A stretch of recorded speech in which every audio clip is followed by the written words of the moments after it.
Dubai KMCC സംസ്ഥാന committee പ്രവാസം മതിയാക്കി നാട്ടിൽ കഴിയുന്ന പ്രവാസികൾക്ക് നൽകി വരുന്ന പ്രവാസി പെൻഷൻ വിതരണം ചെയ്തു.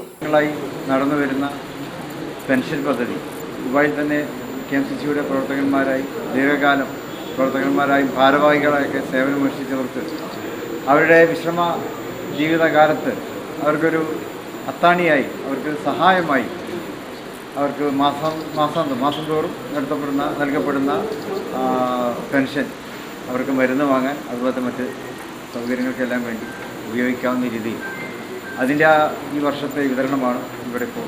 പ്രവാസി പെൻഷൻ വിതരണം സാദിഖ് അലി ശിഹാബ് തങ്ങൾ നിർവഹിച്ചു. സമൂഹത്തിനും സമുദായത്തിനും പ്രസ്ഥാനത്തിനും വേണ്ടി നാട്ടിലും മറുനാട്ടിലും കഠിനാധ്വാനം ചെയ്ത സഹപ്രവർത്തകരെ ചേർത്ത് പിടിക്കുന്ന ദുബായ് KMCCയുടെ പെൻഷൻ പദ്ധതി മാതൃകാപരമാണെന്നും വലിയ പുണ്യപ്രവൃത്തിയാണെന്നും സാദിഖ് അലി തങ്ങൾ കൂട്ടിച്ചേർത്തു. ചടങ്ങിൽ മുസ്ലിം ലീഗ് ദേശീയ general secretary PK Kunhalikutty, Dubai KMCC president in charge Ibrahim Murichandi, general secretary Mustafa Tirur, UAE KMCC general secretary PK Anwar Naha, Zainul Abideen, KMCC ഭാരവാഹികളായ advocate Sajid Aboobacker, Hamza Thotti, OK Ibrahim, R Shukoor, Ismail Kutty എന്നിവർ സംസാരിച്ചു. Sahara golden diamonds, Kottappadi, Malappuram. Phone 9744 912 916.